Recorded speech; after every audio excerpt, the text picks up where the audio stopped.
Cinema ದಿಗ್ದರ್ಶಕ Benaka ಸೃಷ್ಟಿಕರ್ತ ನಾಗಾಭರಣರ cine ಸಾಧನೆ. Nagabharana TS 1953 Kannada ರಂಗಭೂಮಿ ಚಿತ್ರರಂಗಗಳಿಗೆ ವಿಶಿಷ್ಟ ಸೇವೆ ಸಲ್ಲಿಸಿದವರು. ಟಿಎಸ್ ನಾಗಾಭರಣ ಕರ್ನಾಟಕದ ಸಂಸ್ಕೃತಿಯ ಮಹತ್ವವನ್ನು ರಾಷ್ಟ್ರ ಅಂತಾರಾಷ್ಟ್ರೀಯ ಮಟ್ಟಕ್ಕೂ ಕೊಂಡೊಯ್ದವರು. ನಾಗಾಭರಣ ಟಿ ನರಸೀಪುರ ತಾಲೂಕಿನ ತಲಕಾಡಿನಲ್ಲಿ 23/10/1953ರಲ್ಲಿ ಕೃಷಿಕ ಕುಟುಂಬದಲ್ಲಿ ಜನಿಸಿದವರು. ತಂದೆ ಎ ಶ್ರೀನಿವಾಸಯ್ಯ, ತಾಯಿ ರುದ್ರಮ್ಮ. ಈ ಕೃಷಿಕ ದಂಪತಿಗಳ 5 ಮಕ್ಕಳಲ್ಲಿ 2ನೇಯವರು ನಾಗಾಭರಣ. ವಿದ್ಯಾಭ್ಯಾಸ ತಲಕಾಡಿನ ಪ್ರೈಮರಿ ಶಾಲೆಯಲ್ಲಿ ಪ್ರಾರಂಭವಾದದ್ದು. ಮುಂದೆ ಬೆಂಗಳೂರಿನ ಚಾಮರಾಜಪೇಟೆಯ ಕಾರ್ಪೊರೇಷನ್ ಶಾಲೆ, ಕೆಲಕಾಲ ನ್ಯಾಷನಲ್ ಕಾಲೇಜು, ಒಕ್ಕಲಿಗರ ಸಂಘದ ಕಲೆ ಮತ್ತು ವಿಜ್ಞಾನ ಕಾಲೇಜು, ರೇಣುಕಾಚಾರ್ಯ ಕಾಲೇಜುಗಳಲ್ಲಿ ಮುಂದುವರಿಯಿತು. ಬಿಎಸ್ಸಿ, ಎಲ್ಎಲ್ಬಿ ಪದವಿಗಳನ್ನು ಪಡೆದರು. ಬಾಲ್ಯದಿಂದಲೂ ಯಕ್ಷಗಾನ, ಬಯಲಾಟದ ಸಂಪರ್ಕವಿದ್ದುದರಿಂದ ಒಲವು ಕಲೆಯ ಕ್ಷೇತ್ರದ ಕಡೆಗೆ ಎಳೆಯುತ್ತಿತ್ತು. ಮುಂದೆ ಕಾಲೇಜು ದಿನಗಳಲ್ಲಿ ಅಧ್ಯಾಪಕರಾಗಿದ್ದ ರಂಗತಜ್ಞ ಎಂಎಸ್ ನಾಗರಾಜ್ ಅವರು ನಾಗಾಭರಣ ಅವರನ್ನು ಅಭಿನಯ ನೇಪಥ್ಯಗಳಲ್ಲಿ ತೊಡಗಿಸಿಕೊಂಡರು. ಶ್ರೀರಂಗರು ಶಿಕ್ಷಕರಿಗೆಂದು ಪ್ರಾರಂಭಿಸಿದ ರಂಗ ಶಿಕ್ಷಣ ಕಮ್ಮಟ ಅಂದರೆ ಥಿಯೇಟರ್ ವರ್ಕ್ಶಾಪ್ನಲ್ಲಿ ಸಹಾಯಕ್ಕೆ ನಿಂತ ಈ ವಿದ್ಯಾರ್ಥಿಗೆ ರಂಗಭೂಮಿ ಮತ್ತಷ್ಟು ಹತ್ತಿರವಾಯಿತು. ಅನಂತರ ಬಿವಿ ಕಾರಂತರವರು ಅವರ ಎಲ್ಲಾ ರಂಗ ಪ್ರಯೋಗಗಳಲ್ಲೂ ನೇಪಥ್ಯದಲ್ಲಿ ದುಡಿಸಿಕೊಂಡರು. ರಂಗದ ಮೇಲೂ ಮೆರೆಸಿದರು.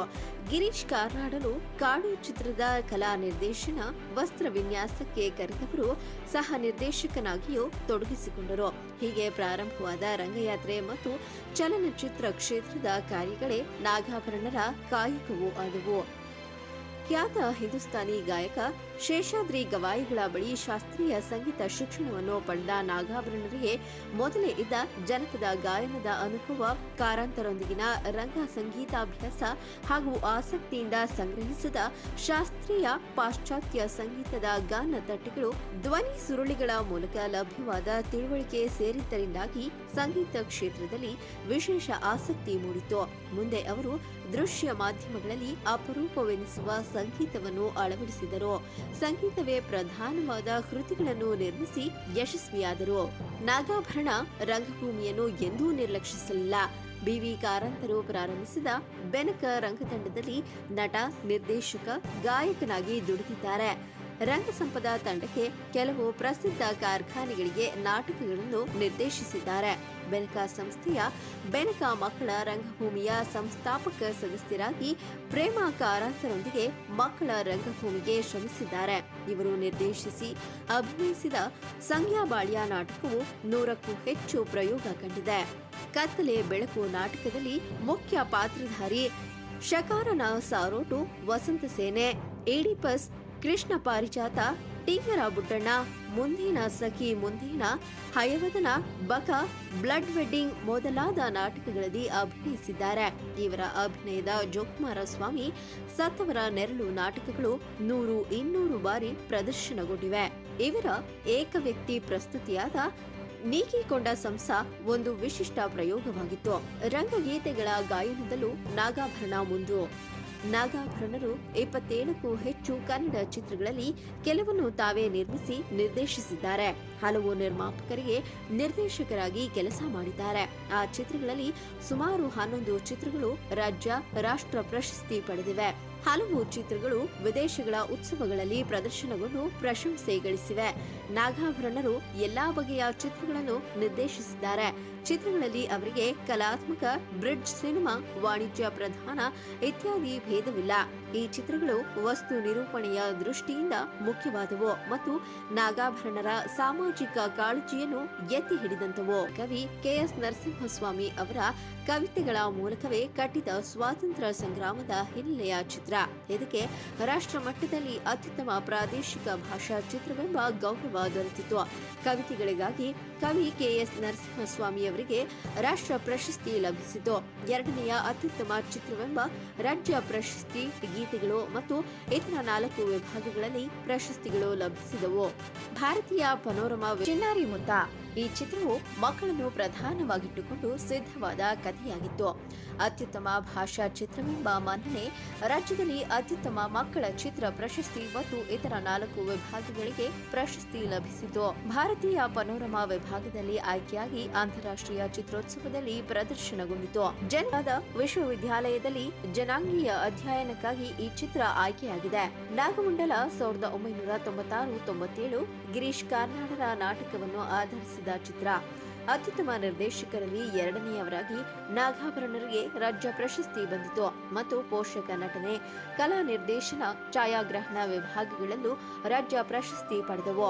ಭಾರತೀಯ ಪನೋರಮಾ ವಿಭಾಗದಲ್ಲಿ ಆಯ್ಕೆಯಾಗಿ ಪ್ರದರ್ಶನಗೊಂಡಿತು. ನಾಗಮಂಡಲ 1996-97 ಚಂದ್ರಶೇಖರ್ ಕಂಬಾರರ ಕಾದಂಬರಿ ಆಧರಿಸಿದ ಸಿಂಗಾರವ್ವ, ಶಿವರಾಮ ಕಾರಂತರ ಕಾದಂಬರಿ ಆಧರಿಸಿದ ಚಿಗುರಿದ ಕನಸು ರಾಜ್ಯ ಹಾಗೂ ರಾಷ್ಟ್ರ ಪ್ರಶಸ್ತಿ ಗಳಿಸಿದ ಚಿತ್ರೋತ್ಸವಗಳಲ್ಲಿ ಪ್ರದರ್ಶಿತವಾದ ಚಿತ್ರಗಳು.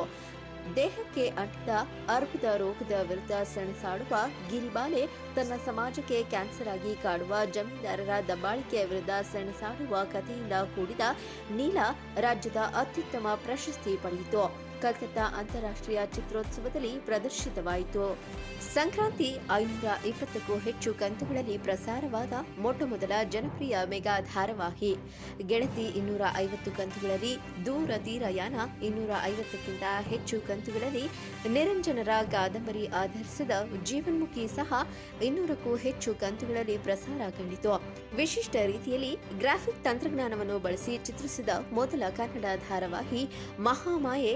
ಬೆಂಗಳೂರು ದೂರದರ್ಶನಕ್ಕೆ ಸಿದ್ಧಪಡಿಸಿದ ತೆನಾಲಿ ರಾಮ, ಶ್ರೀ ಸಾಮಾನ್ಯ, ನಮ್ಮಲ್ಲಿ, ಆಫೀಸಾಯಣ, ತಿರುಗುಬಾಣ, ಹೃದಯ ಹಿಡಿ ಹೃದಯ ಧಾರಾವಾಹಿಗಳು ಮತ್ತು ಕನ್ನಡದ ಕವಿಗಳ ಆಯ್ದ ಗೀತೆಗಳನ್ನು ಆಧರಿಸಿ ಚಿತ್ರೀಕರಿಸಿದ ಗೀತಾ ಮಾಧುರಿ ಜನಪ್ರಿಯವಾದವು.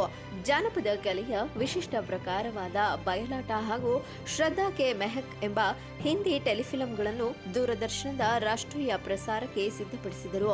ಬಿವಿ ಕಾರಂತರನ್ನು ಕುರಿತ ಚಿತ್ರ, ಭಾರತೀಯ ರಂಗಗಗನ ಕಂಡ ಶಬ್ದ ಬಾನಾಡಿ ಸೇರಿದಂತೆ ನಾಗಾಭರಣರು ಅನೇಕ ಕಿರುಚಿತ್ರಗಳನ್ನು ವಿವಿಧ ಸಂಸ್ಥೆಗಳಿಗೆ ನಿರ್ಮಿಸಿದ್ದಾರೆ. ನಾಗಾಭರಣರು ಚಲನಚಿತ್ರ ಹಾಗೂ ರಂಗಭೂಮಿಗೆ ಸೇರಿದ ಅನೇಕ ಸಂಘಟನೆಗಳಲ್ಲಿ ಸೇವೆ ಸಲ್ಲಿಸಿದ್ದಾರೆ. ಕರ್ನಾಟಕ ಚಲನಚಿತ್ರ ನಿರ್ದೇಶಕರ ಸಂಘದ ಅಧ್ಯಕ್ಷರಾಗಿ, ಆದರ್ಶ ಫಿಲಂ ಇನ್ಸ್ಟಿಟ್ಯೂಟ್, ಚಿಲ್ಡ್ರನ್ ಫಿಲಂ ಸೊಸೈಟಿಯ ವರ್ಕ್ಶಾಪ್ಗಳಲ್ಲಿ ಪ್ರಾಚಾರ್ಯರು, ಶಿಕ್ಷಕರು ಆಗಿ ಕಾರ್ಯನಿರ್ವಹಿಸಿದ್ದಾರೆ. ನಾಗಾಭರಣ ಅವರಿಗೆ ರಾಜ್ಯ ನಾಟಕ ಅಕಾಡೆಮಿ ಹಾಗೂ ರಾಜ್ಯ ಸರ್ಕಾರದ ರಾಜ್ಯೋತ್ಸವ ಪ್ರಶಸ್ತಿಗಳು ಸಂದಿವೆ. ಇಂದಿರಾ ಪ್ರಿಯದರ್ಶಿನಿ ಪ್ರಶಸ್ತಿ, ನರ್ಗೀಸ್ ದತ್ ಪ್ರಶಸ್ತಿ, ಚಲನಚಿತ್ರ ನಿರ್ದೇಶಕರ ಸಂಘದ ಅತ್ಯುತ್ತಮ ನಿರ್ದೇಶಕ ಪ್ರಶಸ್ತಿ ಅತಿ ಹೆಚ್ಚು ಚಿತ್ರಗಳನ್ನು ನಿರ್ದೇಶಿಸಿದ್ದಕ್ಕಾಗಿ ಸಂದಿದೆ. ರಾಜ್ಯ ಸರ್ಕಾರದಿಂದ ಅತ್ಯುತ್ತಮ ನಿರ್ದೇಶಕ ಪ್ರಶಸ್ತಿಯನ್ನು 7 ಬಾರಿ ಪಡೆದರು. ಅತ್ಯುತ್ತಮ ಪ್ರಾದೇಶಿಕ ಭಾಷಾ ನಿರ್ದೇಶಕ ಪ್ರಶಸ್ತಿಯನ್ನು ಭಾರತ ಸರ್ಕಾರದಿಂದ 8 ಬಾರಿ ಪಡೆದರು. ರಾಜ್ಯ ಸರ್ಕಾರವು ಕೊಡಮಾಡುವ ಪ್ರತಿಷ್ಠಿತ ಪುಟ್ಟಣ್ಣ ಕಣಗಾರ್ ಪ್ರಶಸ್ತಿ 1999-2000ರಲ್ಲಿ ಪುರಸ್ಕೃತರು. ನಾಗಾಭರಣ ಅವರು ಶ್ರುತಾಲಯ ಎಂಬ ಸಂಸ್ಥೆಯನ್ನು ನಡೆಸುತ್ತಿದ್ದಾರೆ. ಚಲನಚಿತ್ರ ನಿರ್ಮಾಣ, ಕಲಿಕೆ, ಸಂಶೋಧನೆ ಈ ಸಂಸ್ಥೆಯ ಪ್ರಧಾನ ಕಾರ್ಯದರ್ಶಿಗಳು. ಈ ಕ್ಷೇತ್ರದಲ್ಲಿ ಆಸಕ್ತಿ ಇರುವವರಿಗೆ ಇಲ್ಲಿಗೆ ಮುಕ್ತ ಪ್ರವೇಶ ಉಂಟು. ಶ್ರುತಾಲಯ ಕಲೆಯ ಎಲ್ಲಾ ಕ್ಷೇತ್ರಗಳಲ್ಲಿಯೂ ಉತ್ತಮ ಗುಣಮಟ್ಟಕ್ಕಾಗಿ ಶ್ರಮಿಸುವ ಸಂಸ್ಥೆಯಾಗಿ ಹೆಸರಾಗಿದೆ. ಕನ್ನಡ ಅಭಿವೃದ್ಧಿ ಪ್ರಾಧಿಕಾರದ ಅಧ್ಯಕ್ಷರಾಗಿಯೂ ಇವರ ಸೇವೆ ಅವಿಸ್ಮರಣೀಯ. ಸಂಸ್ಥೆಯಲ್ಲಿ ನಾಗಾಭರಣರ ಕಲಾವಿದೆ ಮಡದಿ ನಾಗಿಣೀಭರಣ ಹಾಗೂ ಮಕ್ಕಳಾದ ಮಗ ಪನ್ನಗಾಭರಣ ಹಾಗೂ ಮಗಳು ಶ್ರುತಾಭರಣ ಕ್ರಿಯಾಶೀಲ ತೊಡಗಿಸಿಕೊಳ್ಳುವಿಕೆ ಇದೆ. ಈ ದಿಗ್ಗಜ ನಿರ್ದೇಶಕ ವಿಷ್ಣುವರ್ಧನ್ ಭಾರತಿ ಆರತಿ ನಟಿಸಿದ ಬಂಗಾರದ ಜಿಂಕೆ ಒಳ್ಳೆಯ ಚಿತ್ರವಾದರೂ ಪ್ರಶಸ್ತಿಗಳ ಬಗ್ಗೆ ಸುಳಿವಿಲ್ಲ. ಇಂತಹ ಮಹಾನ್ ನಿರ್ದೇಶಕರು ತಮ್ಮ ಎಲ್ಲಾ ಸಾಧನೆಗಳನ್ನು ಕನ್ನಡಕ್ಕೂ ಹಾಗೂ ನಮ್ಮ ರಾಜ್ಯಕ್ಕೂ ನೀಡಿರುವ ಕೊಡುಗೆಯನ್ನು ಎಂದೂ ಮರೆಯುವಂತಿಲ್ಲ. ಇದು ಈ ವಾರದ ನಮ್ಮ ಮಾಧ್ಯಮದ ಕೊಡುಗೆಯಾಗಿರುತ್ತದೆ. ಜೈ ಭಾರತ, ಜೈ ಕರ್ನಾಟಕ. ವೀಕ್ಷಕರೇ, ಈ ಕಂಟೆಂಟ್ ನಿಮಗೆ ಇಷ್ಟವಾದಲ್ಲಿ ನಮ್ಮ VNN ಚಾನೆಲ್ ಅನ್ನು ಲೈಕ್ ಮಾಡಿ, ಶೇರ್ ಮಾಡಿ, ಸಬ್ಸ್ಕ್ರೈಬ್ ಮಾಡೋದನ್ನು ಮರಿಬೇಡಿ.